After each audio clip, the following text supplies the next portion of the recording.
What's good, YouTube? We back at it again. My man Sesh, your boy 2K the God. Welcome to the Gods of Boxing Talk. Now we back again with my man Bo, another special guest. He's all the way from, we don't know where the fuck he from right now. He in a hotel room. Motherfucker could be anywhere right now. Yeah. You know what I'm saying? For this segment, it's something that's past due. We're gonna talk about Rigo. Recently, the fight is off with, I believe the dude's name was like James Dickens or some sort, an undefeated fighter from the UK. He was supposed to get back in the ring, knock off some ring rust from his last fight against Adrian Francisco, which me and Seth made a video about a couple months back, where we actually got on Rigo's ass for looking, basically only looking to win the fight on points, when he was on a grand stage being on a pay-per-view undercard of the Canelo Cotto fight, right? So this fight, he was supposed to come out. Basically, I was expecting him to knock this motherfucker out because nobody knows who he is. And the fight is off because apparently he was stuck in Russia and he couldn't get a visa to enter the UK. So he flew back to Miami, Florida. I believe it was yesterday. So there's a few things I want to get out there. This is the question here, man. What is the mystery for why Rigo's career had a turning point when he won the fight of his career against Nonito Donaire? It just seemed right after that fight, his career just went downhill directly after. Yep. And I want to get some things out there because some people are misconstrued about Rigo and his career. I mean, this motherfucker has had a pretty nice career given he's only 16-0. You know what I'm saying? Mm-hmm. In his 9th pro fight, right, he fought Rico Ramos. Rico Ramos was 20-0. He was the current WBA 122-pound champion. He was beating the shit out of everybody. Rigo got him out of there, took his belt. In his 7th fight, I should have said this one first, he fought former champion WBA, same belt at 122 pounds, Ricardo Cordoba. At that point in time, Ricardo Cordoba was an elite fighter in that division. He beat the shit out of him. That's only his 7th pro fight. All right, his 12th pro fight, he went up, fought Nonito Donaire. That's all I need to say about Nonito Donaire is his fucking name, right? Because at the time, my man was Fighter of the Year for 2012. Fights Rigo. Rigo dusts his ass off, takes all his belts. You know what I'm saying? In his 13th pro fight, he goes up and fights Joseph Agbeko. Now, I've seen motherfuckers say, oh, Joseph Agbeko's a bum. I don't know what the fuck you talking about. Joseph Agbeko is probably one of the best defensive fighters of the little guys behind Rigo, for one. And for two, he is a 2-time bantamweight champion. All right? Notice I say he's one of the best defensive fighters, but Rigo beat the shit out of him to the point where he got through his defense, and then he didn't want to display any offense. So Rigo has done things that motherfuckers have not done in their careers in 16 fights. All right? He's a 2-time champion as well at 16 pro fights. So what is it, Bo? What is it about Rigo's career? Why do motherfuckers blacklist him like HBO? Why has he got this aura of negativity around him, B? Well, first off, man, as always, man, thanks for having me on the show. Appreciate it, man. You guys always doing big positive things. This is the kind of form that we need. It's fair. It is what it is. Now, anybody knows me. I am the world's biggest. The only person that's a bigger Rigo fan than me is probably Rigo himself. Yep. All right. And I wrote an article when he fought that dude Francisco. I said, yo, he laid a motherfucking egg. It was your coming out party. He fought an amateur fight style of fight that day. He was just looking to, score points, move in, move out. He wasn't looking to kill. That was a fight where he needed to make a statement, and he didn't. Now, the thing about it was, whether he made a statement or not, he won every fucking round. Mm-hmm. Okay? He won every round. But the thing that gets me is, if you watch the language from Jim Lampley and Harold Letterman doing the Rigo fight, a fucking week later, Klitschko and Fury fights, and them motherfuckers throw 200 punches less than Rigo, but no criticism at all, period, for how that fucking fight went down. Also, you got to remember, before Rico fought Ramos, he fought a guy by the name of Cassie, who was also undefeated. And he was ranked in the top 10. Willie Casey. Yeah, Casey. Yeah. And he was undefeated, and he was ranked in. And then Rigo knocked him out. He knocked out Ramos. He knocked out Tion Kennedy. And fucking Dan Rafael called the motherfucker boring. He had 3 knockouts in a row. He also called the motherfucker boring. Yeah, I forgot about. Those were Tion Kennedy and Roberto Marroquin. Those 2 guys right there were really highly touted contenders at that time. They were seen as possibly future world champions, and he went ahead and derailed both those guys' careers. Go ahead. Right. Okay. Then he goes into Japan. He gets knocked down twice by Amagata. Yep. Right. Gets up only to finish them off. And all I heard about was, well, look at that. He got knocked down twice. He got knocked down twice. Then he get knocked down. Okay, wait a minute. First you motherfuckers say he running. Then he gets knocked down. And now it's he ain't all that because he gets knocked down. Who the fuck happened? I remember when Andre Ward got knocked down when he fought a dude that was like nobody. I forget this black dude he fought. Boom. Yeah, and he knocked him down and Ward got up and finished it. Y'all act like motherfuckers don't get knocked down. I mean, this is boxing. But what's the problem though, Bo? Why is it that we're getting all this about Rigo? He does not have a fan-friendly fight style. He is a slick left-hand boxer. Him, Arizona Lara, even Mike Perez at one point. Yeah. I think his name is Racey Bala. What's his name? I can't think of his name. I think his name is Barthélemy. Oh, you talking about Rancis Barthélemy? Yeah, Rancis Barthélemy. Yeah. He's another dude. Okay, they don't have fan-friendly type styles of fighting. Mm-hmm. If you are a boxing purist, or if you are somebody who likes the technically sound, art of boxing, you'll like Rigo. But if you're somebody who wants to see rock'em sock'em robots or see people get knocked down and all of those things, then guess what? This is the guy that you're not gonna want to watch. Because case in point, Luis Ortiz, he's technically sound. But Luis Ortiz is a heavyweight with a punch. And he knocks motherfuckers out and everybody is high on him. Right. But nobody's high on Lara. Nobody's Sullivan Barrera even. I think people should be more high on him. Right. Sullivan Barrera. But they're not. Matter of fact, at one point, people wanted him to fight. They wanted Ward to fight him and said, why didn't he fight him? And then when Ward fought him, they wanted to say how his resume really wasn't all that shit. And it's one of them crazy things. But the thing that really kills me is for a dude that's supposed to be boring, for a dude that ain't supposed to be all that and overrated, you motherfuckers got a lot of shit to say about the guy. Yeah. I mean, when something bad, I see YouTube, Facebook, and I'm calling you motherfuckers out. I've been monitoring this shit all day. When he didn't get that visa, all y'all had all these things to say, like it's his fault, the fighter's fault, that his team didn't do it because he didn't have a visa problem going in Japan and Ireland before. Okay, but y'all had all these things to say, made fucking videos, and here is Carl Frampton basically saying he ain't gonna fight him after publicly saying he fucking would, after told Quigg he didn't respect him as a champion because he didn't beat the real fucking champion. Yeah. Okay, now he's pretty much saying I'm going to fight Cruz, and all y'all can say to me is, well, he chasing money. No, fuck that, man. Dude, these dudes, like we do Daniel Jacobs, like we do Peter Quillen, like we do Sanders, when we say, hey, we get in their ass about fighting Gennady Golovkin. We got on Deontay Wilder's ass about, look, man, we tired of seeing the Spilkers. We tired of seeing the fucking Duhapises. Okay? You need to fight somebody up there. Okay, you're the champion now.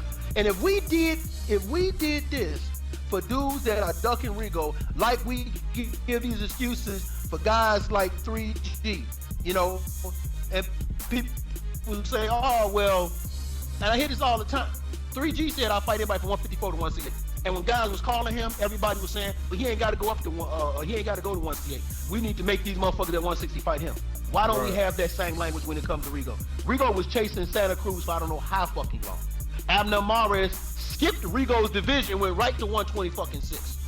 All right. At Becco, good, and I'm glad you brought up Becco. At Becco had just won a 118-pound title. Went up to fight Rigo, so he was coming off of a fucking win.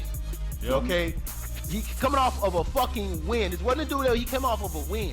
At that time, he was seen as one of the best bantamweights in the division. Yes, Top 3. Yes, he was. Now, I will say this. When people say Rigo is boring, has he had boring fights? Yeah, of course. Of course. We got in his ass about it over the Duran Francisco fight, but that doesn't mean that he doesn't that he deserves more criticism than say a Carl Frampton or a fucking Leo Santa Cruz or a Canelo even right now. Yes, he deserves criticism. You know what I'm saying? But he shouldn't be getting the blunt of it, right? Yeah.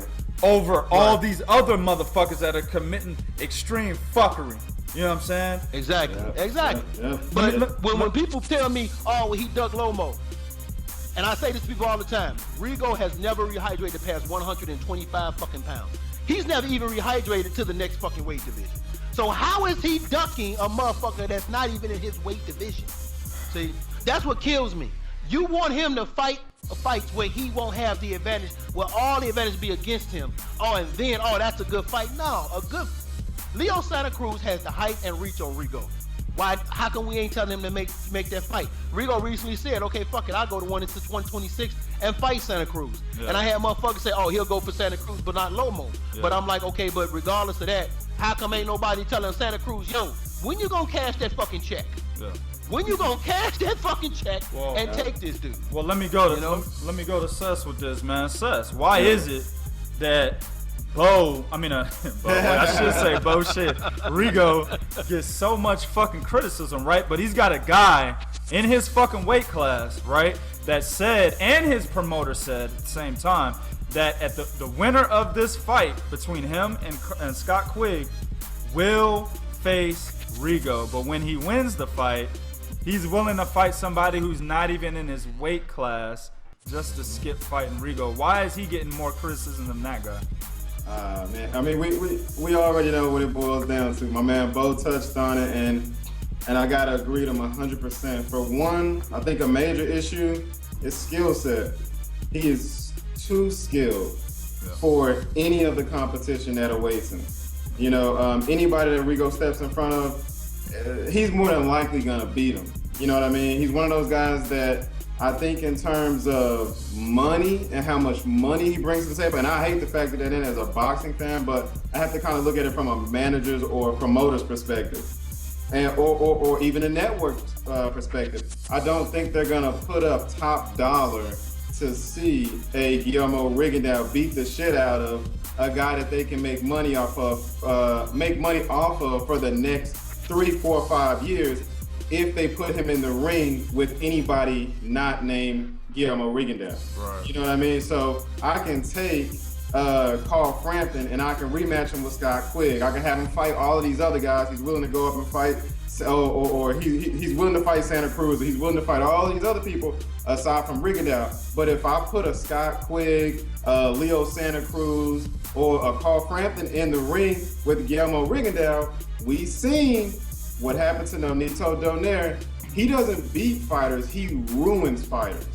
And I think that's a very, very, very big part of it. Is a lot of these promoters, a lot of these fighters, and a lot of these managers are solely looking at it from a monetary perspective, and they don't want to put their guys in the ring with somebody that they know could stifle their guy's career. Right. You know? So, and it sucks because Guillermo Rigondeaux right now should be the absolute top guy in whatever weight he chooses to fight at. His weight class, if he wants to go up, wherever Rigo wants to fight, he should be the top guy with that pool of fighters that surrounds him, because he can legitimately beat all of these guys. Another thing I believe it is that kind of speaks to the point I just made, it's the network, it's HBO itself. I don't think HBO to me is the network that kind of gives the casual fans what they want to see.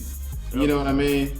They kind of cater to casual. I always make this point when I'm talking money in boxing, and that is old money is money that you're always gonna have. You're never gonna get rid of old money. You know what I mean? That's money in the bank. That's money that's just gonna sit there. The new money, the new dollars, those are the dollars that you wanna keep generating and keep coming in. So you have to put a product out that's gonna appeal to that new money.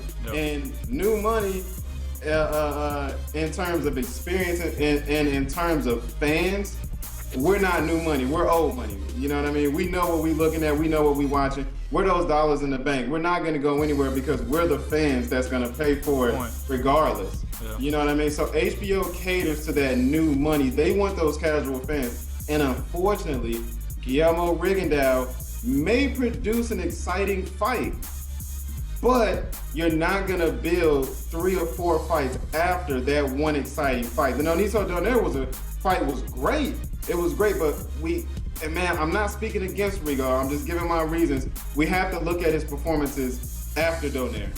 You know what I mean? They weren't stellar because his level of competition is so high, and a network like HBO is going to look at that and go, not the guy he's in the. Go ahead. The only thing I got to say about that is HBO immediately blacklisted this motherfucker as soon as he beat Nonito. Yes, like he tried to get a fight after that. HBO was like, no, fuck that. So Joseph Ekbeko came up and said, all right, well, I'll fight the motherfucker then. And I don't even think, I'm not sure if that was on HBO or not. I can't remember. It was on HBO. Okay, good. So that fight was on HBO. But even in that fight, see, you have to be a fan of the sport, and you can't be a fan of one style to really accept and to how do you say what do you call support Rigo and how he fought Joseph Ekbeko, right? Because that was a masterpiece, bro. I mean, he landed so many shots on what I said earlier, a excellent defensive fighter. And then he made the guy gun shy on top of that. You know what I'm saying? That is a fucking masterpiece. That's boxing. You know what I'm saying? So also, go ahead. We have to take in consideration there is no major Cuban fan base for boxing in America. No, there's when they come over here to the United States, they defect. Right. Okay. I mean, you got Miami, but I'm saying you don't have like a whole entire nation. Like Canelo got all of Mexico and Mexicans who will come and watch this man fight, and you can even take him to Mexico and promote him. Yeah. Okay, same to Sergio Martinez, Argentinians, Ricky Hatton, had his followers come down. So you don't have like a huge Cuban fan. But another thing with Rigo, like what you were saying, he has a tendency sometimes to fight to the level of his competition. Yes, he does. Yes, he does. That's why after Nonito Donaire, you saw the performance you saw because he fights to the level of his competition. He don't, like Floyd, I'm not trying to bring him up, but Floyd Mayweather always fought at that Floyd Mayweather level. Yeah. He never came down. He fought at that level. Every time he got in that ring, Gennady Golovkin even does it. Gennady Golovkin fights at Gennady Golovkin's level. Yeah. Rigo sometimes will fight at his competition's level. To your point, Bo, and I just want to add something to that. Floyd Mayweather and guys like Gennady Golovkin who fight at their own level, they're able to do it because they can generally sell tickets because of their personas outside the ring. Floyd Mayweather is the big shit talker.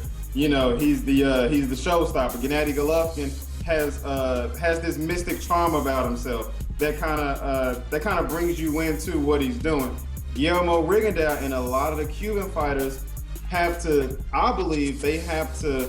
I don't want to say dumb themselves down in the ring, but they have to fight at a lower level than they're capable of because their personalities are horrible. A lot of them don't talk shit. Erislandy Lara did it, but he didn't. But that's not symbolic of his career. That's not normally what he does. I think he really wanted a piece of Canelo, and he just went after him.